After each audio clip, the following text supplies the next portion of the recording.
My phone vibrated in my coat pocket as I stepped off the jetway, her name glowing on the display. Her voice cut through steady and precise. "I sold the property," she declared.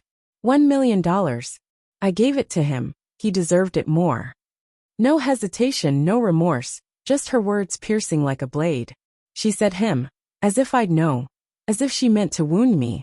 I stopped dead in the bustling airport terminal, travelers surging around me, luggage wheels clattering, children crying, announcements blaring. But her voice silenced it all. Her treachery wrapped in that cool, self-assured tone. She believed she'd crushed me, driven the knife in deep and twisted. $1 million gifted to him. I didn't reply, didn't yell, didn't beg. I booked the next flight home. And as the plane sliced through a darkening sky, a faint smile tugged at my lips. She'd betrayed me before, not with outright lies but with her quiet evasions. Locking her screen, staying out late, humming strange melodies.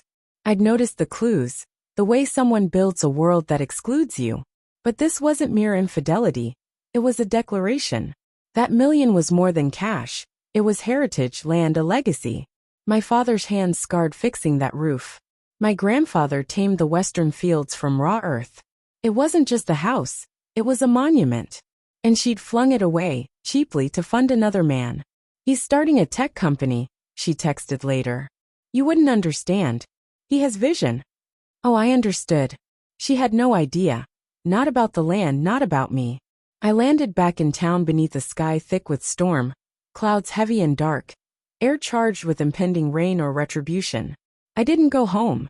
Instead, I visited the real estate office, then the county clerk. The deed transfer was legitimate, her name still linked to our shared ownership. My mistake, trusting her. But something caught my eye. The parcel details, the boundaries. It wasn't our estate.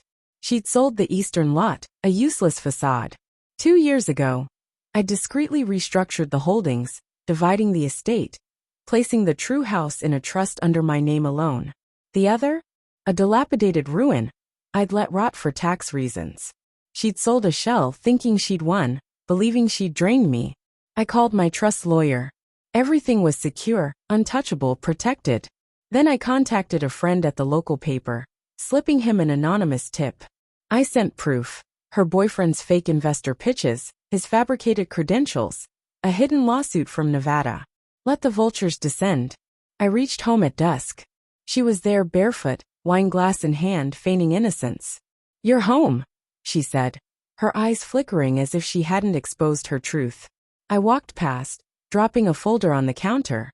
Inside, the land transfer, trust papers, a printed headline. Local deal bankrolls phony tech mogul's $1 million scam. I didn't speak, just watched. Her hands trembled as she flipped through, eyes scanning, rescanning. What's this?" she stammered. I met her gaze, seeing a stranger in a fading picture. "You sold the wrong land," I said, voice calm. "You gave him nothing." Her jaw dropped, but no words followed. No apology, no defense, just fear. Not of me but of her collapsing charade. I didn't shout, didn't mock her. I pulled a chair from the dining table, placed it across from her, and Saturday.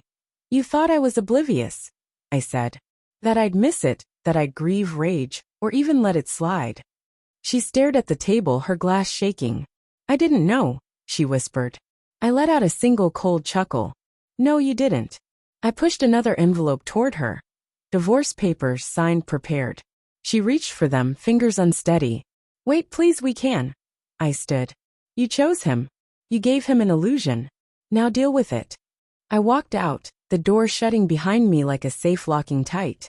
Outside, rain fell, soft but unyielding, cleansing the earth. I didn't look back. She was trapped in the ruins of her own making, bound to a fraud, and $1 million lie dissolving in his grasp. My true home stood strong, unblemished, and I'd never let another shadow near its doors. She thought she'd ruin me, but I don't shatter. I strategize, I endure. And when the storm passes, I remain, alone but unbroken.